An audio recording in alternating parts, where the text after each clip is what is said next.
রাসূল সাল্লাল্লাহু আলাইহি সাল্লাম বলেছেন, এজা আকালা আহাদুকুম ফালইয়ালাক আসাবিয়াহু, যখন তোমাদের কেউ খাবে সে যেন আঙ্গুল চেটে খায়, ওয়াসাহাফাতা প্লেট চেটে খায়।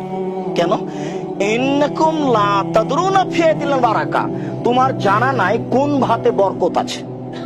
প্লেটে একটা ভাত ছিল, ধুয়ে ফেলে দিলে বাড়ির বরকত চলে গেল। আঙ্গুলে একটা ভাঙা ভাত লেগেছিল, ওটা হাতটা ধুলে ভাতটা কি হলো? চলে গেল, বাড়ির বরকত চলে গেল। বুখারী মুসলিম। এই হাদিসটা এখন বুঝাতে পারছি কিনা আপনাদের? আঙ্গুল চেটে খেতে হবে, প্লেটটা চেটে খেতে হবে। যদি আপনার হাতটা ধুয়ে ফেলেন আর যদি ভাত চলে যায় তাতে, প্লেটটা যদি পানি ঢেলে দেন তাতে যদি ভাত চলে যায়, তাহলে বাড়ির বরকত কি হলো? চলে গেল।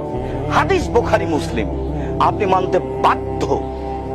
বরকত কিভাবে চলে যায় আপনারা বুঝতে পারবেন না।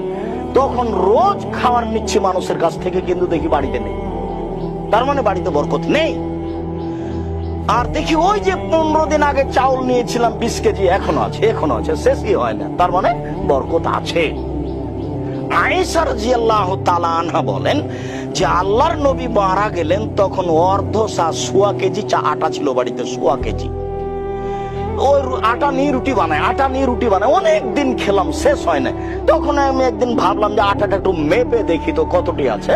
মাপার পরে দেখি 2 দিন পরে আর নেই। চলন্ত জিনিসটা মাপবেন না। ওই যে 20 কেজি চাউল পেয়েছেন, 2 দিন খাওয়ার পরে আর মাপবেন না যে কতটি আছে। মাপলেই 2-3 দিনে শেষ হয়ে যাবে। আর নিয়ে এসে রেখে দিয়েছেন একটা বস্তাতে, রোজ বিসমিল্লাহ করে উঠাবেন, রান্না হবে, বিসমিল্লাহ করে উঠাবেন না, রান্না হবে। আবার যেটা পাবেন সেটা নিয়ে এসে তাতে রেখে দিবেন, এতে যা আছে সেটা মাপবেন না। বুঝাতে পারলাম কিনা? হাদিস বুখারী মুসলিম, খুব খেয়াল করে আমল করার চেষ্টা করতে হবে।